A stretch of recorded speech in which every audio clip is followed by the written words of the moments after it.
Hello, and welcome to the rantings of a homeless lunatic. I am Andrew, said homeless lunatic. I live in my van currently. There's my bed and stuff. I've been living in my van for almost a year now, but I've struggled with housing for many years now. I've struggled with housing and employment for many years now. I actually have multiple college degrees, business administration, bachelor's degree, a master's degree in business administration. I'm a licensed massage therapist, but that's a whole different thing. I don't want to deal with that right now. I have struggled to find good work since leaving my corporate job, not quite 10 years ago, but I had a corporate job and I was unhappy and I saw the writing on the wall, this woke nonsense, and I just say it was Boeing. So I had a professional job at Boeing and it was woke, and I just decided to make a change. So that's why I decided to pursue massage, and then the massage industry has its own issues. And so I've just been struggling for many years finding a good job. And that's all connected to, I believe, this title of this video: how conservatives have contributed to the rise of communism. I am vehemently anti-communist. I'm also anti-fascist. I'm anti-government. But I do believe that conservatives have actually helped the rise of in the popularity of communism without even realizing it. And I'm going to detail a few reasons why I believe that to be the case. One of the biggest being economic factors. I believe that conservatives have not done enough to create quality jobs for Americans. I do believe that they have created jobs, but not quality jobs. I believe that a lot of conservatives got successful and then complacent, or specifically, I believe the successful conservatives, because there are a lot of working class, struggling conservatives as well. But the successful ones have not done enough to raise up the standard of living for those around them. And I use sort of my own personal experiences to project this, and I'll actually tell this story. And I'm being specific in saying a good job or a quality job, because I acknowledge there are a ton of jobs out there right now hiring, a lot of people hiring, but at crap wages. And it's not even about skill. It's not even about, what someone is worthy of making. It's about dignity. And if you are an employer and you look around and you see the cost of living skyrocketing, you should then also be taking care of your employees. But no, they've become greedy because we're all fighting for scraps thanks to the government. I'm getting way off subject. This channel means nothing. It's nothing. How are conservatives contributing to the rise in the popularity of communism? Well, resentful people who are struggling are going to be more susceptible to an ideology that promises them they'll get everything they need and more. All they have to do is just conform. I think communism is horrible, but when you're struggling and you're seeing other people, successful people, like the landlord class, oh man, the landlord class, oh boy, y'all are not helping either, because if you own multiple houses and then you're renting at crazy rates to people, so other people are paying your mortgages, that's crap. Conservatives have not done enough to help families be strong and healthy. They like to talk a lot. They like to virtue signal a lot. Everybody likes the virtue signal. I'll tell this quick story. I'm homeless. I live in my van, but I work. I do gig work at the current moment. So things like roadie, DoorDash, and then I do side work, manual labor. So this month I will have generated income using Roadie, DoorDash, Rover, a dog sitting app.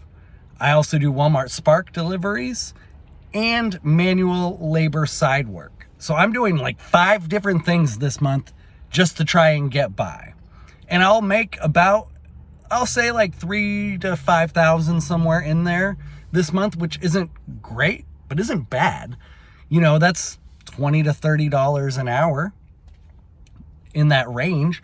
And so when I'm able to do that, to make in the range of $20 to $30 an hour, being my own boss, you know, living my own sort of freedom, and there's expenses that come with delivery work and then tax implications. It's a pain, but what incentive is there to go every day to a job that is not necessarily fulfilling, that doesn't even pay that great, and you have to pretend to like your boss? It's soul sucking.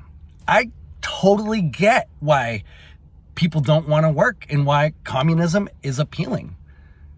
Because if you're giving a quality effort and you're not being able to participate in material reality around you, it makes you wonder if things like communism might actually be a better option. And conservatives are not the only people who employ, but I think conservatives are the biggest group against communism, so I want them to realize how they're contributing to it. In addition to, let me tell this story I keep mentioning.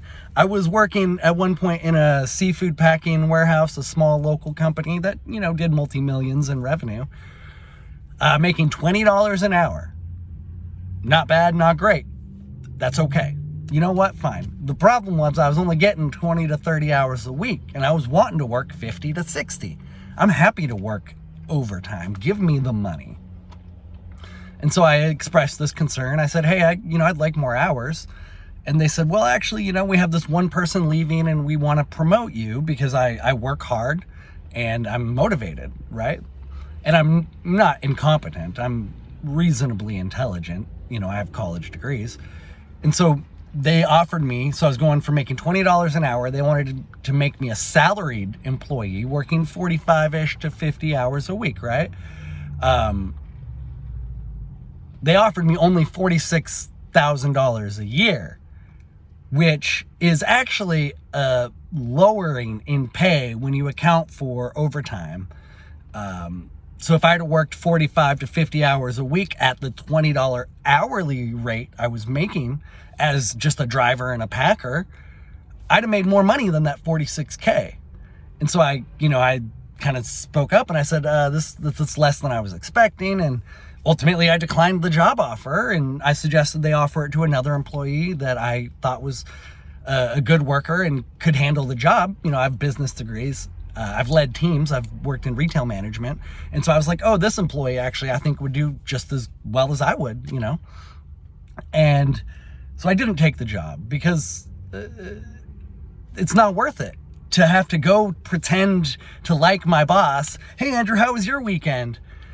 Oh, I can't be honest. I can't say it was crap because I can't afford to live. And another part of this job was they wanted me to not do delivery work on the side because a portion of the job required me to correspond with international buyers. So I would have to have interesting schedule, like 10 a.m. to like 8 p.m.-ish. That was the general working hours, 10 a.m. to 8 p.m. Fine, whatever. But they gave me a crap offer and then told me I cannot generate income in other ways to supplement because $46K in the Seattle-Tacoma area is not enough. It's okay, like, if you're a young 20s person just kind of getting on your feet, but when you're a mid-30s person with master's degree and a tremendous amount of experience, a man who wants to start a family, that's not good. I can make that without having to pay rent and without having to go to work every day and just, I didn't want to have to pretend to like my boss who was constantly taking vacations, who had multiple really nice vehicles. He was doing great. The company was doing great. So that's how you all contribute to communism and the rise in communism, because when people hit a wall of just like what to do, that's when they become susceptible to the crappy ideology. And then there's like the whole, I'm also anti-woke, but still maybe more tolerant than the Christian conservatives. I hate the woke bullshit, but also, you know, I don't know. I'm homeless, like literally, but then also politically. There are so few people that I can have a conversation with about politics because I hate the wokeness, but I also hate the Christians because they judge me for smoking pot and for being lazy, even though I work my butt off. So I think I'll end the video there. I doubt anybody watches, whatever. But just, you know, if you're a conservative and you're wondering why communism is popular, are you also a landlord? Are you also like, I'll end it there. Thank you all very much. Much love.